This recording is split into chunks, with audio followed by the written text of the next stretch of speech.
Doctor Joseph Murphy की मशहूर किताब एक बहुत ही दिलचस्प वादे के साथ शुरू होती है।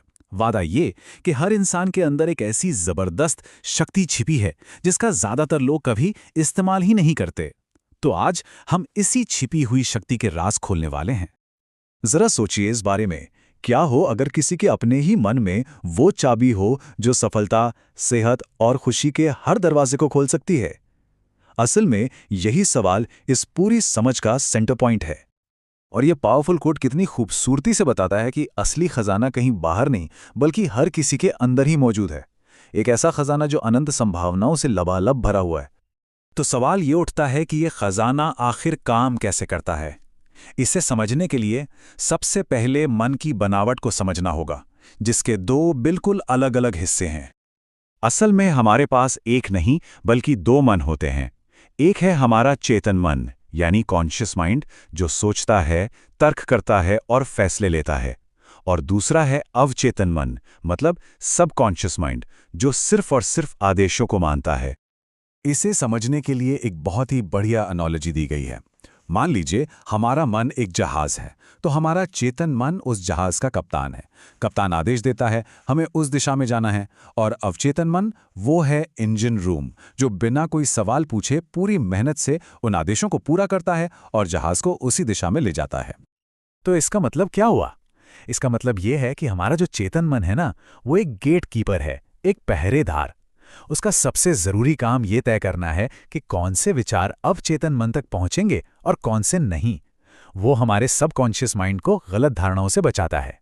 अब इन दोनों मन के बीच का जो रिश्ता है ना, वो एक बहुत ही सिंपल लेकिन पावरफुल नियम पर चलता है।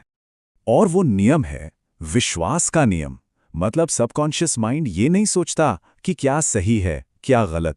उसे तो बस उस हर विचार को सच मानना है जिसे हमारा कॉन्शियस माइंड हरी झंडी दिखा देता है, और फिर वो उसे हकीकत बनाने में लग जाता है। इसे एक और तरीके से समझिए। हमारा अवचेतन मन एक बहुत ही उपजाऊ जमीन की तरह है।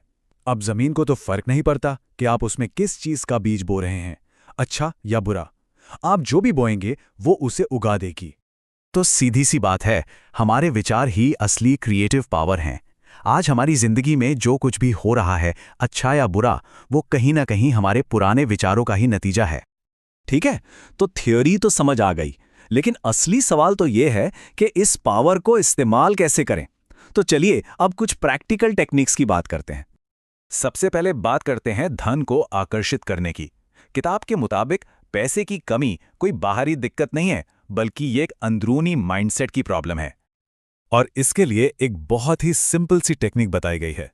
रात को सोने से ठीक पहले, जब दिमाग एकदम शांत और ड्राउजी सा होता है, बस धन या वेल्थ शब्द को धीरे धीरे महसूस करते हुए दोहराना है।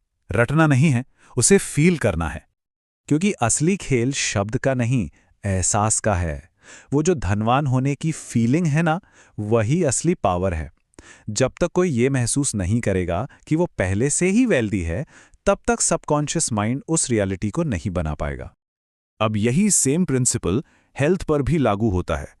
हमारे सबकॉन्शियस माइंड में एक नेचुरल हीलिंग पावर होती है। तो हीलिंग प्रोसेस भी पूरी तरह बिलीफ पे ही टिका है। सबसे पहले तो ये मानना होगा कि वो पावर हमारे अंदर है। फिर अपने मन में एक परफेक्ट हेल्दी बॉडी की इमेज बनानी है और उस पर इतना यकीन करना है जैसे वो पहले से ही सच हो। किताब का पॉइंट ऑफ व्यू ये है कि शरीर पर कोई भी बीमारी यूं ही नहीं आती, उसके पीछे कोई ना कोई मेंटल पैटर्न जरूर होता है। ये माइंड बॉडी कनेक्शन कितना गहरा है, ये बात यहीं से समझ आती है।